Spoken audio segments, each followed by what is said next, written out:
Picketer Farms. We're back with another episode of Missouri River Bottom, and today I am loading up some semis. We've got to deliver a little bit of our crops here coming up in January. I know it's only November, but we've only got 2 day seasons on, and I'm going to be cranking things up here to get through the time. But before I got too far down the line, I realized we need to make a auto drive course for us to be able to deliver these crops up to the appropriate elevators and such. So I thought we'd do a little bit of that today and talk about what's going on the farm and see if we can't even get through winter and move up into spring, early spring, and start getting this cotton planted. And that's the plan, at least. Now, one of the things that I've noticed is that it looks like Kansas City, which is our railway sell point, is going to be the high point here, which means we can start hauling our crops up that we need to sell in January here ahead of time, so that they're all in the elevator, and then all we got to do is call the train at the appropriate spot.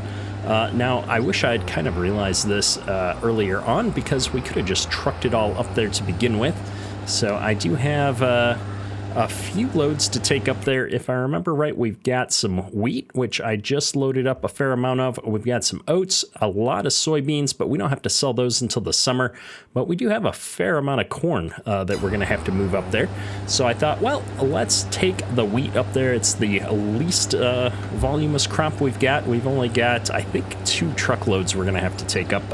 And I should be able to get an auto drive course created for that down to the elevator where they've got some silo space that we're going to be able to put this in until we get the train contracted. A little bit of an odd way to do it, I suppose, but whatever, it is what it is. Oh my goodness.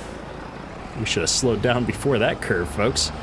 But anyway, it's not going to be that hard to get this auto drive course set up, and I don't even know if I'm going to bore you guys with the entire path here, but if I open up auto drive, you can see we've already got a course that goes down to the end of this area here, and we do a U-turn. But if I bring up the map here and we just zoom out a bit, we're going down this road here. If I take this road across, we'll get onto a road that'll take us all the way down to the corner of the map. Pretty easy here, and that's where the Kansas City exit is. So I'm going to want to rent the train and have everything down in the elevator on that end of the map. So it'll be real easy. The train does go down towards the south there, and we'll be able to load it up and drive it right off the map really easily. And that should be the best way for us to make some money here. I should look at some point. I'm kind of curious what our estimated max price is between the wheat. Well, I've got a load of wheat. I think this was about the same amount, so maybe close to 100,000, maybe 80,000. We got 221,000 of corn. Yeah, we're going to get, maybe, not quite a million between all of our crops, because we do have about $500,000 in soybeans there available. So that'll be fun to see how it goes. Now, this barn is kind of right in the way here. Maybe at some point we'll think about reappropriating that for our own purposes. I'm going to just smooth this corner out a little bit here. I'm going to keep that loop there because we've always got a need to turn around potentially. But this should work out pretty well for us. And I'm just going to keep it on the right-hand side here of the path, because I do think as we get going on the farm here, we're going to need another semi. And we're going to be running stuff down to this elevator quite a lot in order to sell our crops. I think we're going to end up selling on the train most of the time if we can afford to hold on to our crops and wait to sell them. And that means we're going to need to use this course quite a bit. And if we've got multiple trucks running back and forth on it, we're going to want to make sure that they can pass each other here on the road. Now, the only thing I got to think about a little bit is these telephone poles if I do bring a piece of equipment down here. So I'm going to come up in the middle there a little bit and then move back over to the side. Just that way we're not having any problems as we try to get bigger equipment up here on the road. Now, this road is nice and wide, so we're just going to take it all the way down here, down the middle. Looks like the train's about to come, so we'll be able to see that come through here in just a moment. And I'm just trying to stay on the road here. The train is faster than I am. That's probably a good news. And if we just look back here, it's a pretty long train. It's got room for a lot of grain. Oh my goodness, that's going to be a big curve in our auto drive course. I guess I should know better than to be sightseeing while we're recording an auto drive course, but it is what it is. We've got another little farmyard here. It looks pretty nice. Nice Area 21 bin site there. Now, the elevator's on the other side of the tracks here, so I am going to have to jump over the tracks, which means I'm going to have to wait for this train here. And I'm just going to slow myself down. And we'll pull in on this side. And then I'm going to come out on the other end down there, I think. I can't recall if there's an entrance both ways, but I hope there is. Okay, Arm, let's go. We don't have all day. This is quite the steep hill here. Hopefully I don't get caught on these train tracks. Sometimes these trailers with the jack stands in the front, you get hung up on them a little bit. Now, the sell point is to my right, but the silo storage is right here, which I think is where I want to empty out. So we're going to pull through here, and I'm going to just dump this off as long as I'm here, and then we'll finish making the loop. Now, I'm looking down here, and I don't know if there's actually a road exit out on the other end of the elevator here or not. We're going to find out, though. I can always loop back around to the left here. There's a big enough loop. I really hope there's a road exit over there. It'd be nice to have one entrance and one exit, I think, rather than looping back through that same driveway over there. Now, the other thing I have to do is not forget to create a waypoint here for the silo. So I'm going to put it right here. Add. And we're going to call this rail silo. I think that'll work. I'll know what that means. And there is a driveway here. Perfect. So we're going to take that. Looks like this is a nice gradual approach too. And that will let me have a path that's a little bit easier going on these semis. Nice gradual turns as I cut across multiple lanes there. All right, and back up to the farm we're gonna go. I'll catch you at the farm. Maybe we'll pause here and clean up this mess just a little bit. That's really far off the road there, and that was a pretty deep ditch, so anything I can do to make that less traumatic for the next driver coming through, probably better. There we go. That looks better. Not exactly straight, but better than having our semis driving through the ditch, I think. We've made the connection back with the rest of the course here, so I was able to set auto drive off to drive back up to the farm and load wheat, and then drive to the rail silo to unload it. Now, I don't think I have a full hopper of wheat even, so I might have to toss another crop in there. This is going to be a little bit of an awkward run for the semi, in that normally I'll be able to just set this guy up to do repeated trips and take care of things in the background. However, given that we have so many different kinds of crops that I need to bring up there, and they're not going to have necessarily multiple truckloads of them, it's probably going to make more sense to just babysit this thing a little bit while we get our crops up there for the year. However, we are starting to get towards the latter part of the day here, 3 in the afternoon. The sun is already behind the clouds, and soon it's going to be starting to get dark, so I don't know if I'm going to make much more than a single trip here before it gets into dark, and maybe we'll have to wait until the next day to finish hauling some of this grain up there. Since we're on 2-day months, I'm pretty sure that's a couple of weeks per day. which means we're really taking our time hauling this grain up to the elevator. That's fine. It's nice to get it done when we've got some downtime here, and then we can check in on things. Now, I am going to pay attention here and make sure that we get everything loaded up in the bin site before I send him back down to the elevator. But then we need to check in on the mini-map and see what kind of things we've got going on the farm. It's been just a minute since I've recorded a video. I was off for a couple of weeks with some family issues, medical stuff, and I'm back now, and it takes me a minute to remember what's going on sometimes. So let's see here, make sure this is all going to work without issue. This is the first time I think I'm loading out of this bin site with auto drive. There we go. We've got half of one hopper of wheat, so let me go ahead and start this back up. I'm going to pull through now, and we'll fill this next hopper up with oats.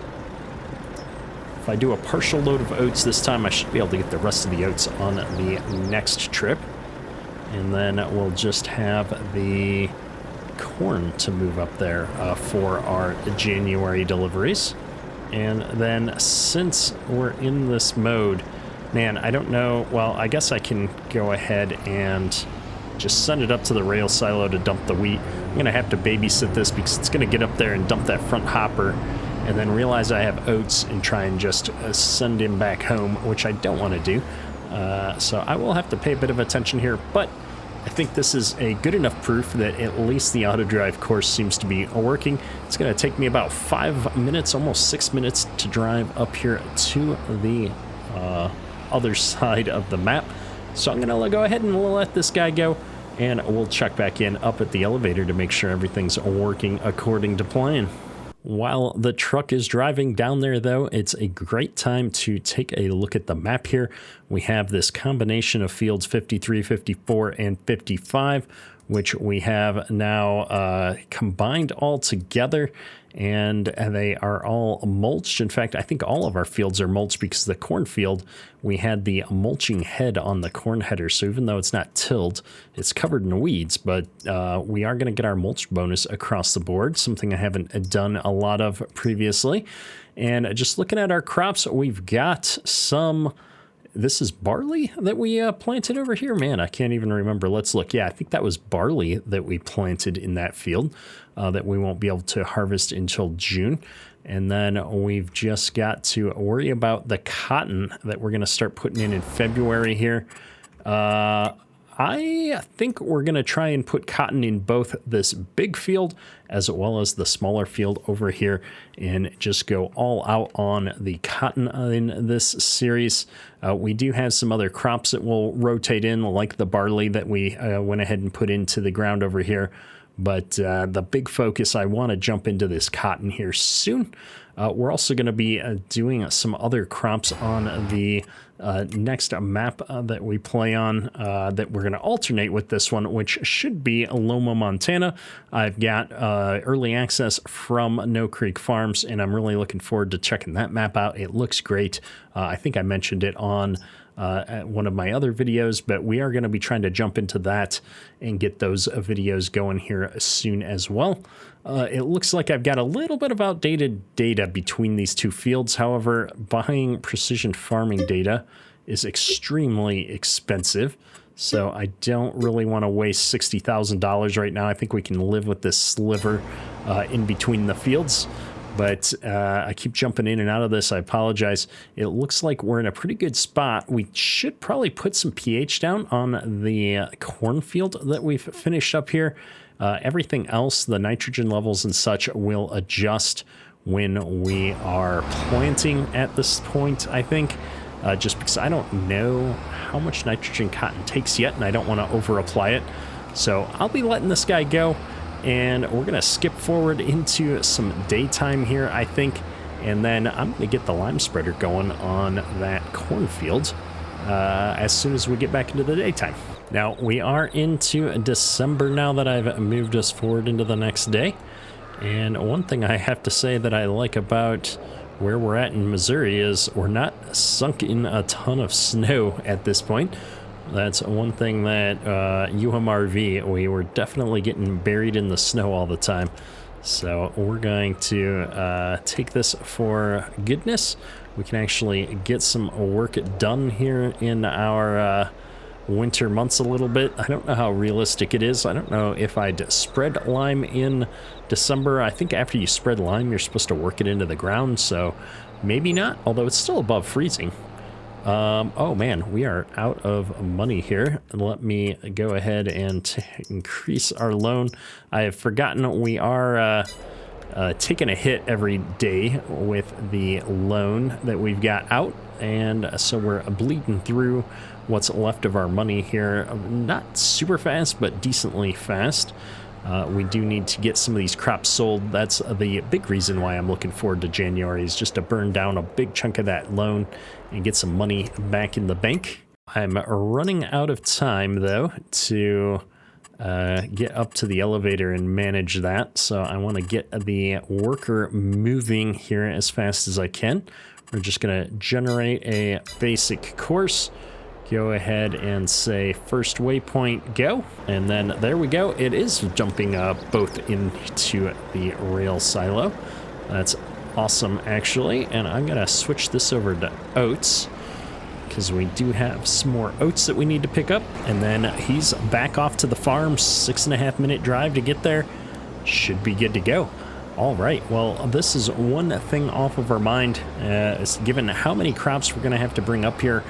At least for this season, this is going to make my life a lot easier. And then we're going to have to figure out how all of these cotton bales and stuff work. There is not what I would call a normal cotton sell point, a cotton gin, if you will, on the map. So we are going to have to figure that out. If I remember correctly, there are some sell points, though, for cotton.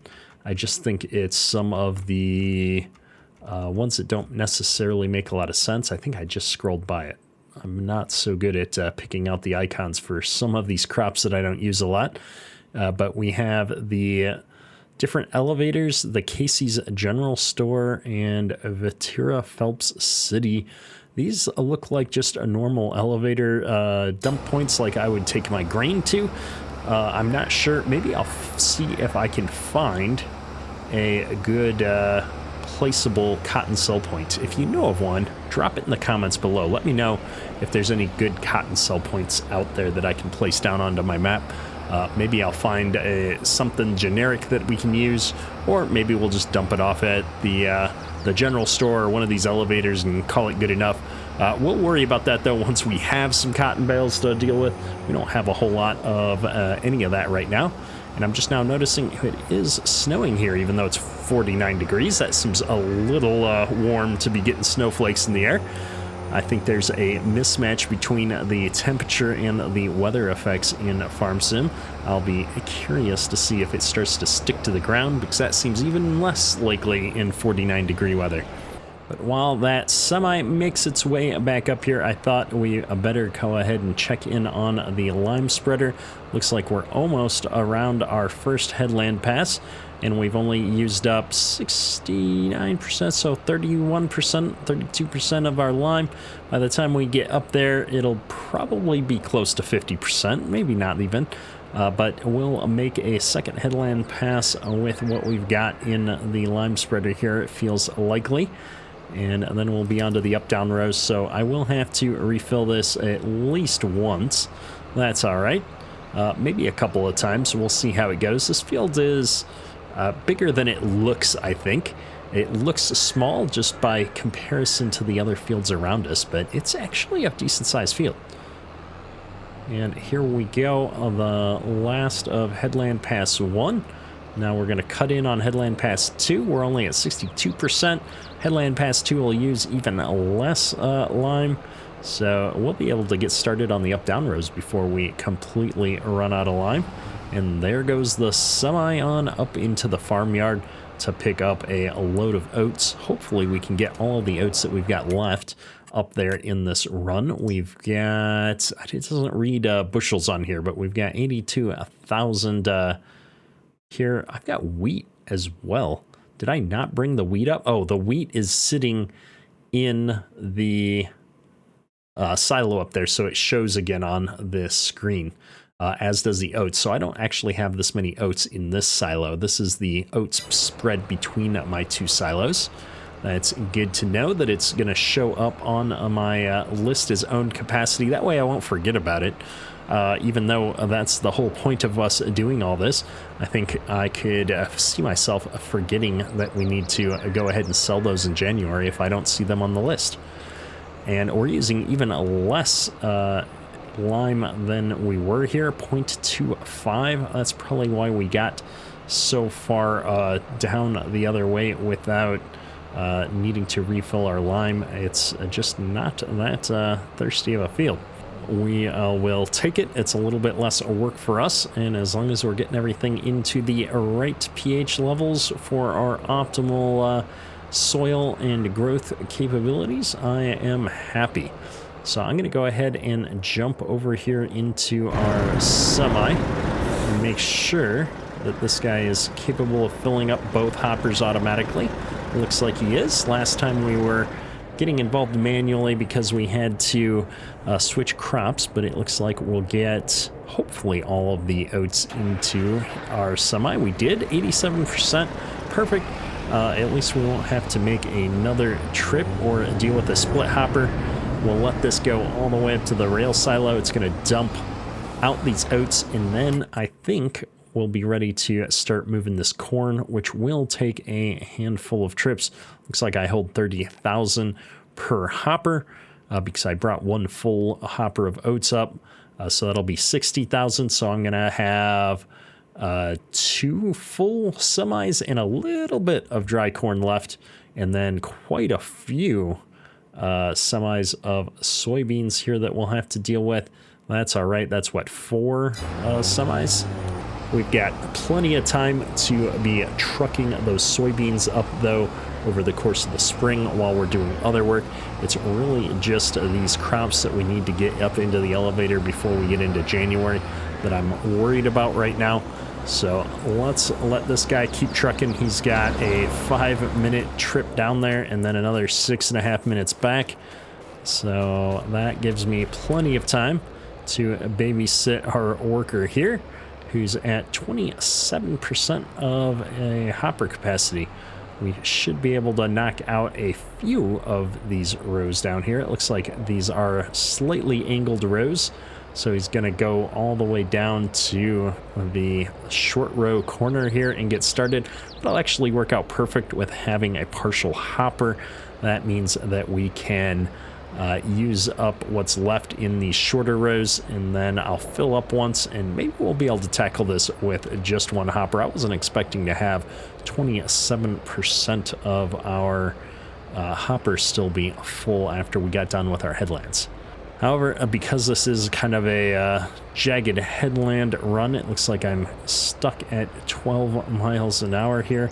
I wonder if I have any ability to make that go faster. I don't see a speed here. I know in course play I can just kind of come in and adjust our drive around speeds, but I don't see anything similar on that menu, so we'll just accept our fate and do what we need to do. Oh wait, I'm being dumb. It's not auto drive that's driving this, it is course play. Why don't we look at the course play settings, and there it is, our field speeds. So field work with this thing should be up like 20 miles an hour, and then the field speed can be up near the same. And I'll keep our turn and reverse speeds down, but there's no reason I shouldn't be able to go faster. These spreaders are designed to drive pretty fast, and so I figure if it's capable of going that fast, who am I to get in the way of efficiency? This should actually improve the time needed to complete this course significantly now. Yeah, we're going 20 miles an hour pretty easily now, or 19 on the up-down rows here. So that's awesome. And then I'm curious to see how well it does on this headland now that we've got the speed turned up a bit. The 5 miles an hour, while it kind of turns into things is expected, but there we go.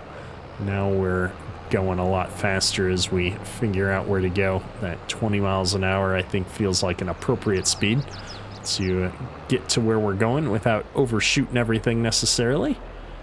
And we're going to go right back down on another up-down row. Looks like we should be able to finish these short rows off with what we've got in the hopper. I'm excited by that, especially since we're only using up 0.25 per acre right now, or hectare, I should say. Or we're only adjusting it by 0.25. I guess we're using a few tons per hectare. I've still got the yards per acre value down there. I wonder, can I change that to show me, is it control, is it shift? There we go. I can show it in pounds or tons. There it is. 2.16 tons per acre of lime going down, and we've still got almost 5 tons in the hopper, so we will be able to cover a couple of acres more with this.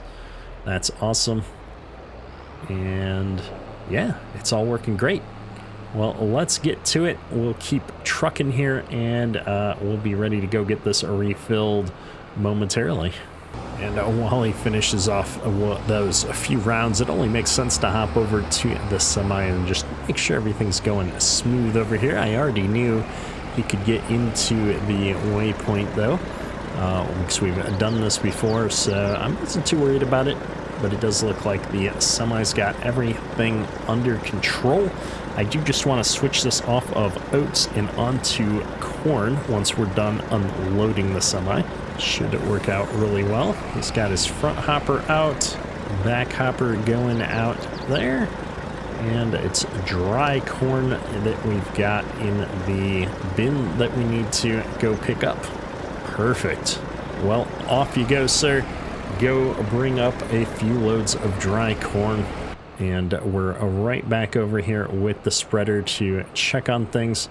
Looks like we're gonna be able to finish this pass maybe to the end row here and then be just out of lime. What I'll probably do is take over here, and we're just gonna go get this refilled as soon as we get to the end row.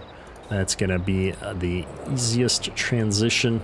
No sense trying to drive back 5 feet and then needing to figure out where to pick up exactly when I can just drive down the headland there and start it off on the end row. I think I will be able to get the rest of this field done with one more load of lime. Well, that should be nice, as long as we can afford said lime. It is a little pricier than I remember it being, but I guess luckily we only have to apply it every couple of years. I don't think the penalty from a single year's worth of lime is worth the time and hassle, fuel costs, etc. of getting it spread every year. It's going to be better if we spread it out over the course of a few years, and we might even try to get onto a rotation where I'm not trying to do all the lime on all the fields on the same year. I know I was working my way into that mindset on our UMRV playthrough previously, and I think that's a good methodology to keep in place for some of these bigger farms that we play. Is let's not try to do every job every year. Anytime we can spread that out, that's going to be a little bit better, make things a little bit more bearable. And we're just going to drive ourselves right back over here. It looks like these big floater tires are doing a great job of killing off the weeds. Might as well run over a few more weeds while we're at it. Anything we can do to help out with the weed control, the better. We are going to have to get out here and spray at some point. Maybe we'll come out here and toss something down before we get into planting season. That might be a great idea, rather than waiting until after we plant some crops in the ground. I could put something out here and burn this all down ahead of time, and then we'll plant into some better soil. I just don't remember how the weed growth cycle works in Farm Sim. Like, if I spray it now and then I plant, will I still get more weeds after I plant, or am I good until I harvest again? I would expect to be good until I harvest again, but I don't want to waste a bunch of product and end up having to come out here and do this all again. However, this is my smallest field, and sometimes you just got to do things for science. So maybe we'll try it out, for science. Well, I might as well just let this guy go. He does not need me to sit in the cab there with him while he finishes spreading some lime. And since we are going to spray this down, let me go ahead and run over here and get the sprayer all set up, and we'll see what we can do to put some herbicide down. I do have a lot of herbicide in the sprayer here, so I might as well take this out and we'll do some spraying. I have to say I like this sprayer quite a bit. It's an easy piece of equipment to drive around. Since that truck's coming, we're going to veer off to the side here. Take this right on out to the field, and I think go ahead and get started on stuff. I will run this job manually today, I think. Should be fun. Once not back into the shed with these giant booms coming out. Could it be disastrous? Here we are. And the trick to this is not to kill off all the grass in the yard. Perfect. All right, let's go. It doesn't seem to be killing off these weeds. Am I missing something? I mean, it's using up my herbicide, that's for sure. But none of these weeds seem to be dying off like is typical of Farm Sim. So maybe I'm wasting my time right now, folks. I don't even know. But you know what? Sometimes you just got to do things for the sake of doing them, and we'll see how it goes. It's spraying everywhere. It's not even trying to spot spray right now. Or is it? No, I can't tell. It's definitely spraying, though. It's just not doing anything. And it's not changing the ground texture. So let me turn this off for a minute. I'm going to come into our map, and I'm going to look at, is it this map? That shows me weeds. I'm not making a dent on any of these weeds right now. So it feels like since there's not a crop in the ground, the spray is not doing anything. And with that, I guess we're going to just wait until we get something planted, and we'll have to come back out here and hit it with the sprayer again. As I've said, it's always fun to experiment with things, learn a little bit about how Farm Sim mechanics work. And I'm just hopping in here, making sure he's got a full load of dry corn. We didn't run into any issues with the crop change. Everything looks good. So let's go ahead and just get this thing back into our shed. Park it right there. Should be good. And that's a job we'll have to come back and do after we're done with planting. We've got half a hopper still, and it looks like one more around on this field, maybe two, and we'll be done. So I'm confident we're going to get all of that done. Oh no, I'm looking down at the mini map. It's just one more round down to the end and back up, and we should be done.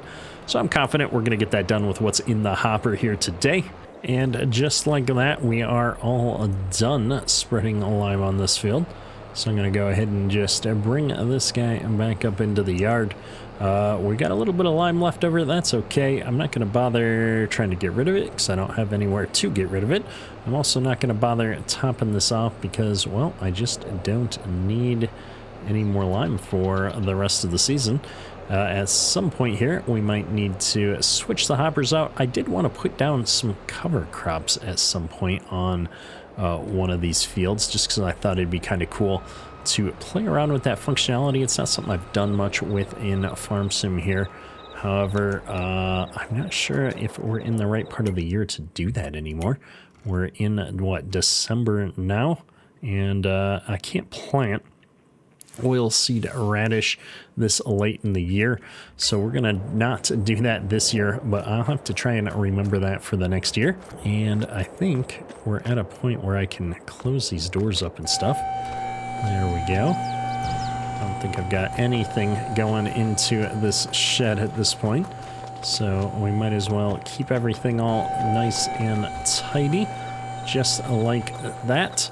And yeah, I think we're down to the point of needing to run these last few loads of corn up to the elevator so that we can sell these crops for the year. Let me, I'll go ahead and let this semi run off camera here a little bit. I think he's on his way back up to us now, and I'll check in once I've got all this corn up to the elevator.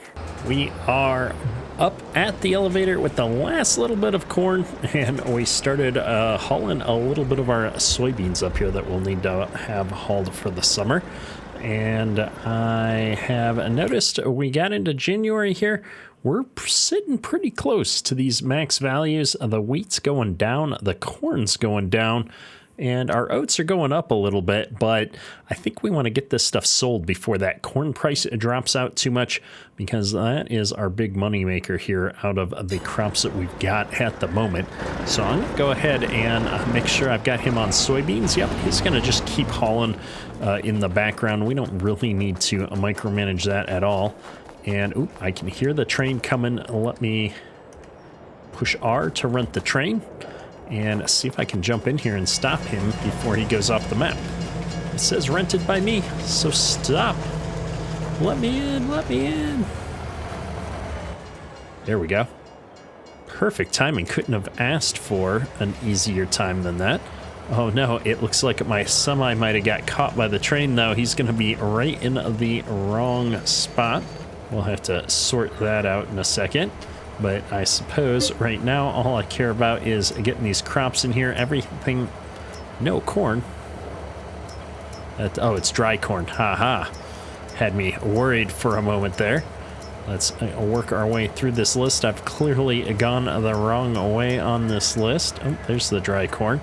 We'll put the dry corn in the front of the train here. I don't know how many bushels I'm going to get per car, but we've got a lot of cars there, so it's not going to be a big deal.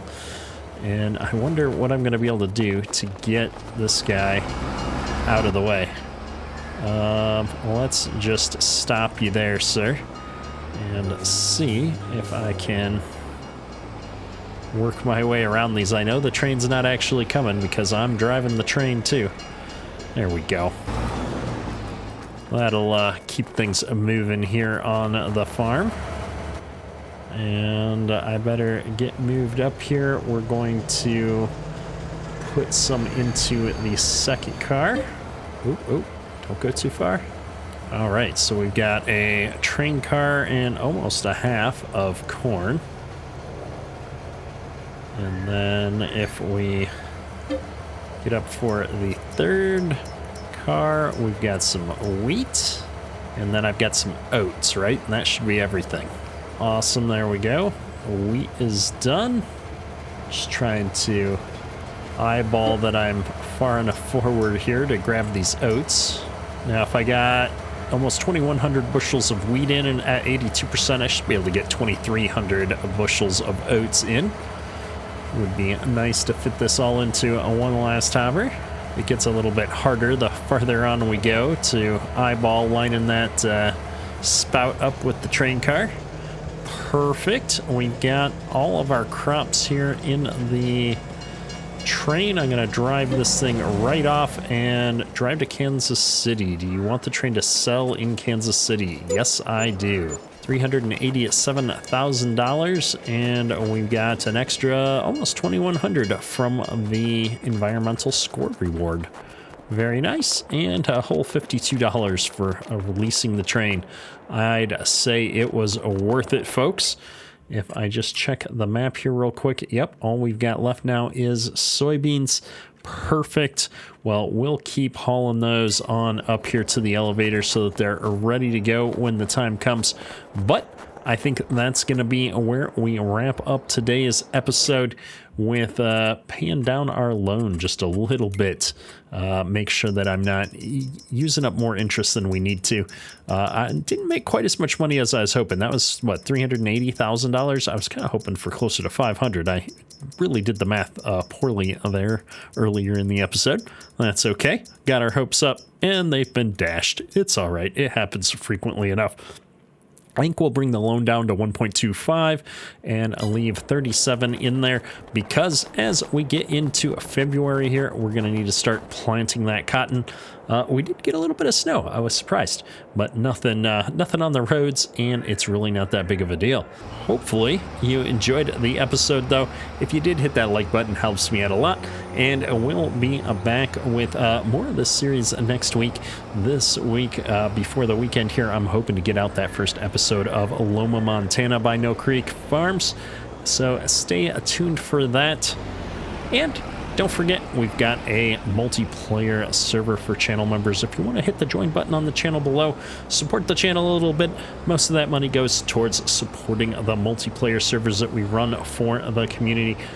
So if you want to play with a handful of other people that are also channel members, we do have a couple of maps up right now, one of which is Missouri River Bottom, and I know they've been having some fun on that server because I've been putting a bunch of additional mods on there recently for the people that have run farms. So join in on the fun. That's all for today. Ketter out.